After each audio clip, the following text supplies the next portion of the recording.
Salut à tous et à toutes.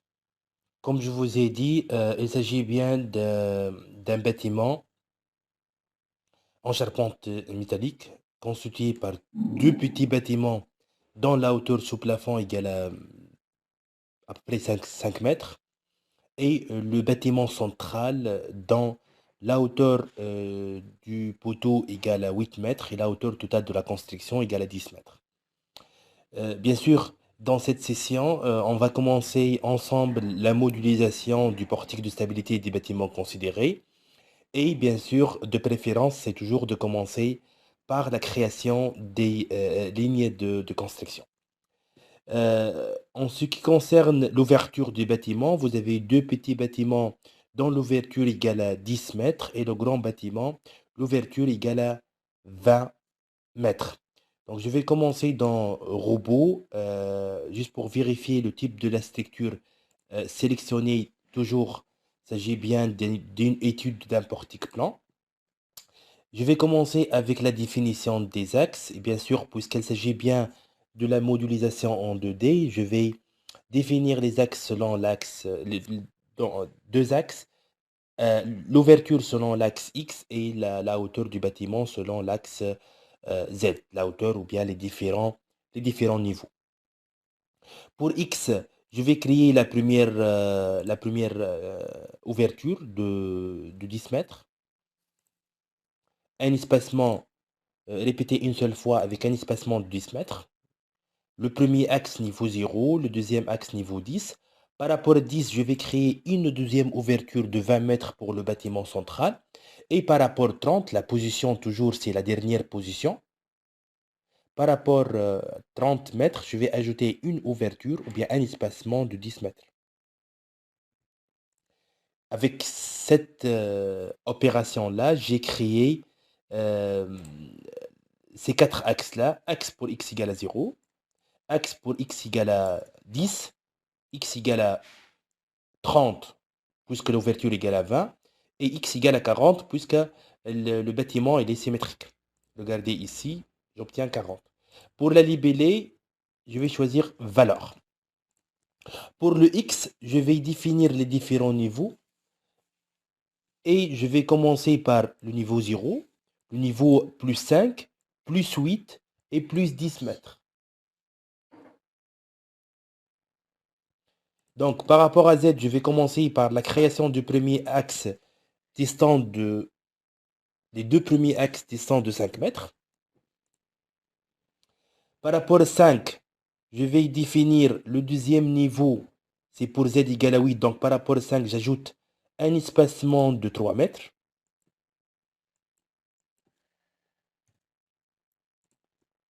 Et par rapport à 3, je vais ajouter un autre espacement et un dernier espacement de mètres pour avoir quoi?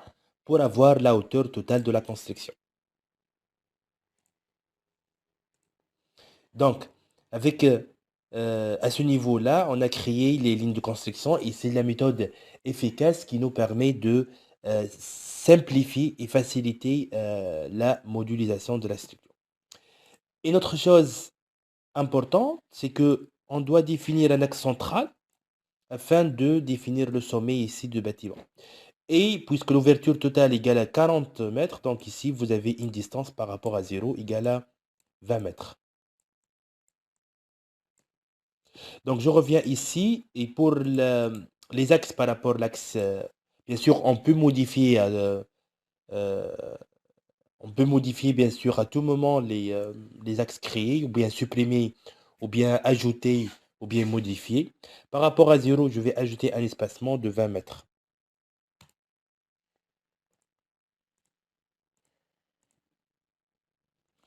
Pour les poteaux, je vais travailler avec les profilés laminés à chaud et je vais choisir la famille HOA.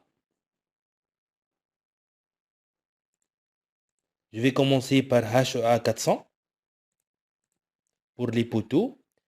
Pour les deux poteaux de rive, dont la longueur égale à 5 mètres, et de même pour les deux poteaux centrales de hauteur 8 mètres.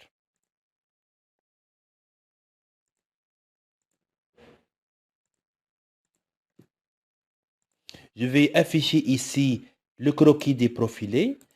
Et bien sûr, dans Attributs, je vais aller dans Barres afin d'afficher les couleurs des différentes barres. Et pour indiquer ici la section à la fois, on peut bien sûr vérifier les sections déjà créées et pour les profilés considérés. Bien sûr, au fur et à mesure, lorsqu'on va avancer dans la modélisation, si on a besoin de créer d'autres axes, on va le faire.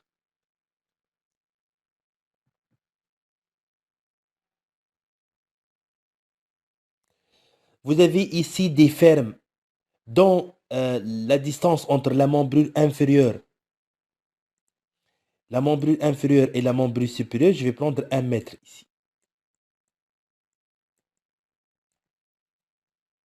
C'est pour cette raison, je dois ajouter ici un axe au niveau de 6 et au niveau de 7 mètres pour la création de la ferme pour le bâtiment dont la hauteur sous plafond égale à 5 mètres. Donc, je reviens ligne de construction par rapport à Z. J'ajoute par rapport à 0 un axe à 7 mètres et à 6 mètres. Par rapport toujours, il faut faire attention ici, la position elle est toujours 0.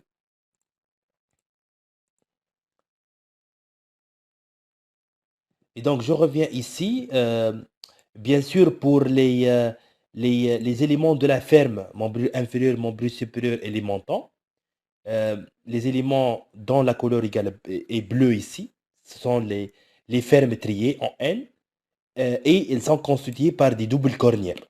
Donc, je vais aller ici à composer, ou bien je peux trouver ça dans, attendez-moi, dans composer, ou bien dans standard, normalement, le DCED déjà existe. C'est ça. Le DCED,